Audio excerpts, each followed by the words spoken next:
بسم اللہ الرحمن الرحیم۔ السلام علیکم۔ ٹیپو سلطان کے بارے میں مہاتما گاندھی نے کیا کہا؟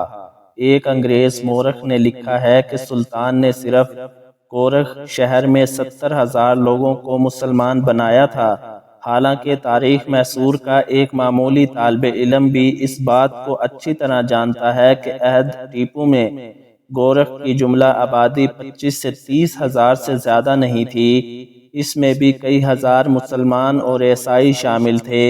ایک ہندو مورخ رام چندر راؤ پنگنوری کا کہنا ہے کہ گورکھ پر سلطان کے قبضے کے بعد وہاں کے صرف 500 لوگوں نے اسلام قبول کیا تھا، وہ بھی اس وقت جب ان ہندوؤں کو جو ہندو مت کی نسلی تفریق سے تنگ آ کر عیسائیت قبول کرنے والے تھے۔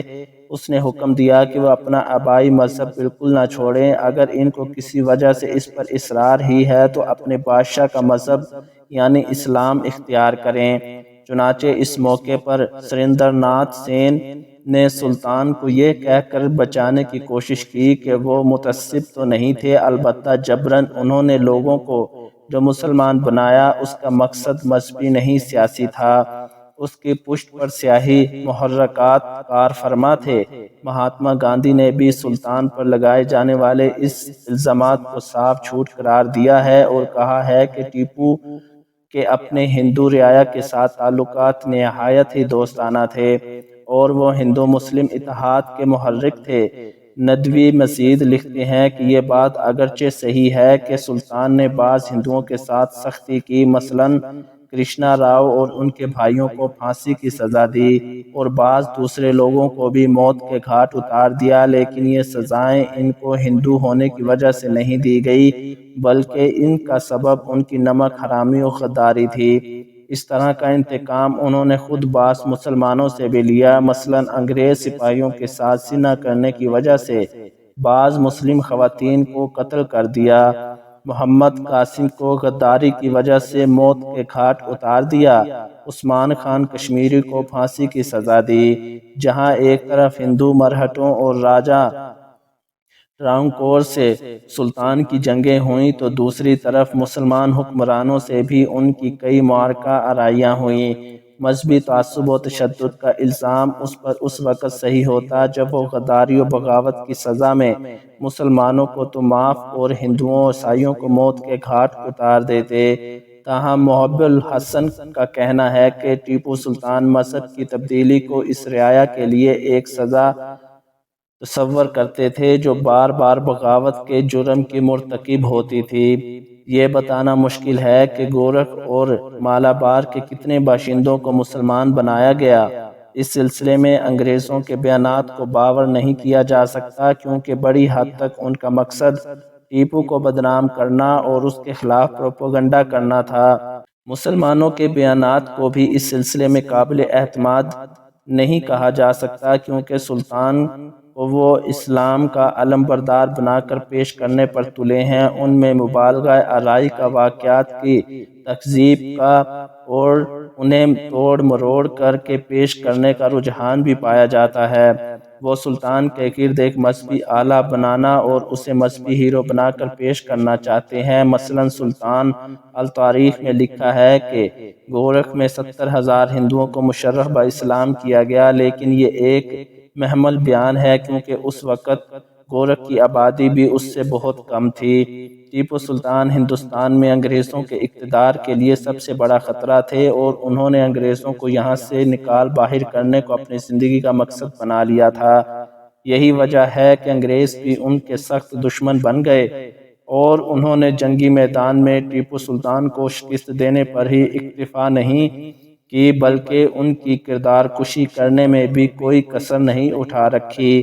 بظاہر لگتا ہے کہ وہ اس مقصد میں پوری طرح کامیاب بھی رہے۔ ٹیپو سلطان کو شکست دینے کے بعد انگریز ان کی ذاتی اشیاء کو برطانیہ لے گئے اور وہاں ان کی نمائش کی گئی۔ آج بھی لندن کے مشہور البرٹ اینڈ وکٹوریہ میوزیم میں ٹیپو سلطان کا مشہور شیر اور انگریز والا مجسمہ موجود ہے جسے دیکھنے کے لیے لوگوں کی بڑی تعداد آتی ہے۔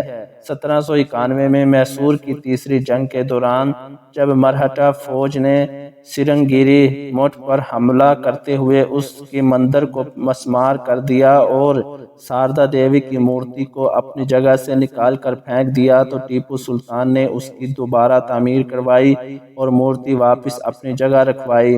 محب الحسن اپنی کتاب ہسٹری آف ٹیپو سلطان میں سرنگیری مندر پر حملے کے بارے میں لکھتے ہیں، میسور کے محکمہ آثار قدیمہ کے ڈائریکٹر راؤ بہادر نرسمہا چاریہ کو 1916 میں خطوط کا ایک بنڈل سرنگیری کے مندر میں ملا تھا۔ یہ خطوط جو ٹیپو نے مندر کے پجاری کے نام لکھے تھے وہ اس کی مذہبی پالیسی پر بہت روشنی ڈالتے ہیں۔ معلوم ہوتا ہے کہ مرہٹا سواروں نے رگھوناتھ راؤ پٹھوردھن کی قیادت میں سرنگیری پر حملہ کر دیا، جس کے نتیجے میں بہت سے لوگ مجروح و مقتول ہوئے، جن میں کچھ برہمن بھی تھے۔ مرہٹوں نے مندر کی ساری قیمتی املاک کو لوٹا اور ساردا دیوی کی مورتی کو اس کی جگہ سے ہٹا کر اس کی بے حرمتی کی۔ ان حالات کی بنا پر مندر کے سوامی کو وہ جگہ چھوڑنی پڑی اور وہ کارکل کے مقام پر رہنے لگا۔ انہوں نے ٹیپو کو مرہٹوں کے حملے کی اطلاع دیتے ہوئے مندر کی تقدیس کو بحال کرنے کے سلسلے میں ان سے امداد کی درخواست کی تھی۔ یہ خبر سن کر ٹیپو کو رنج اور غصہ بھی آیا۔ جواب میں انہوں نے لکھا، جو لوگ ایسے متبرک مقام کی بے حرمتی کرتے ہیں انہیں اس بدعمالیوں کی سزا اس شعر کے مطابق مل جاتی ہے، لوگ بدعمالیاں تو ہنس ہنس کر کرتے ہیں لیکن اس کے نتائج انہیں رو رو کر بھگتنے ہوتے ہیں۔ گروؤں کے ساتھ غداری کرنے کے نتیجے میں انسان کی نسل ہی منقطع ہو جاتی ہے۔ اس کے ساتھ ہی بدنور سابق ریاست میسور کا ایک علاقہ کہ آصف کو اس نے حکم دیا کہ ساردا دیوی کے مندر کی تعمیر کے لیے جو سلطانی اشرفی نقد اور 200 سورہ حتیٰ کے غلہ اور دوسرا سامان جس کی ضرورت ہو فراہم کیا جائے۔ سوامی کو اس کی اطلاع دیتے ہوئے ٹیپو سلطان نے اس سے درخواست کی کہ دیوی کے مندر کی تعمیر اور برہمنوں کو کھلانے کے بعد ہماری خوشحالی کے لیے اور دشمن کی تباہی کے لیے دعا کریں۔ مندر میں دیوی کی مورتی نصب کیے جانے کے بعد سوامی نے ٹیپو کے لیے پرساد اور شال بھیجی اور اس کے جواب میں انہوں نے بھی دیوی کے لیے پوشش اور سوامی کے لیے ایک جوڑا شال بھیجی۔ محمود خان محمود بنگلوری نے اپنی کتاب میں سرنگیری کے مندر میں ملنے والے خطوط کے حوالے سے میسور کی آرکیولوجیکل رپورٹ برائے سال 1916 کو بھی شامل کیا ہے۔ رپورٹ میں لکھا ہے، سرنگیری کے مندر میں نواب حیدر علی کے 3 اور ٹیپو سلطان کے 30 خطوط وافر امین ملے ہیں اور ان تمام فرامین و خطوط میں سلطان نے سن ہجری کے ساتھ سن مولودی بھی استعمال کیا ہے جو ان کی خاص ایجاد ہے۔ یہ تمام خطوط و فرامین سرخ کاغذ پر لکھے ہوئے ہیں اور ان میں اکثر خطوط کے لوح پر سلطان کی مہر موجود ہے۔ ان خطوط میں باخلاف دوسرے خطوط کے جن میں سلطان کا نام پہلے لکھا جاتا تھا، سلطان نے سرنگیری کے سوامی کا نام اور القاب پہلے لکھا ہے اور اپنے نام کے ساتھ کوئی خطاب یا القاب استعمال نہیں کیا ہے۔ ان میں سے بہت سے خطوط میسور کی تیسری جنگ کے واقعات پر روشنی ڈالتے ہیں اور بعض خطوط سرنگیری کے سوامی کے خطوط کے جواب میں لکھے گئے ہیں۔ محمد الیاس ندوی لکھتے ہیں کہ جب سوامی شنکر گرو آچاریہ پونا کے مرہٹا سردار پر سرام بھاؤ کے پاس اپنی لوٹی ہوئی اشیاء کا مطالبہ کرنے کے لیے گئے تو ان کی واپسی میں دیر ہو گئی تو ٹیپو سلطان نے خط لکھا کہ آپ فوراً واپس آ جائیں، اس لیے کہ آپ کی ہماری سلطنت میں موجودگی سے خدا کی رحمتیں برستی ہیں اور فصلیں اچھی ہوتی ہیں۔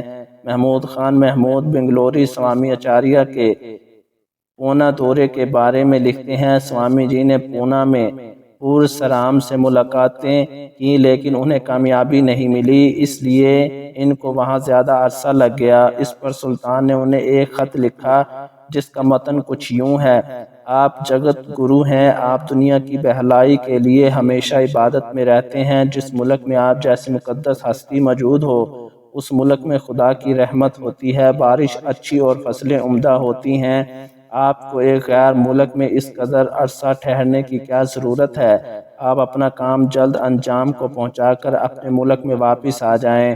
1798 میں سوامی جی نے اطلاع دی کہ وہ پونا سے واپس آنے والے ہیں۔ اس کے جواب میں سلطان نے اپنے افسروں کے نام حکم نامہ جاری کیا کہ وہ راستے میں سوامی جی کو تمام ضروریات فراہم کرتے ہوئے ان کے تمام اعزاز و مراتب کا لحاظ رکھا جائے۔ اس کے بعد ایک اور خط میں سلطان نے سوامی جی سے درخواست کی کہ وہ اپنا درشن دیں۔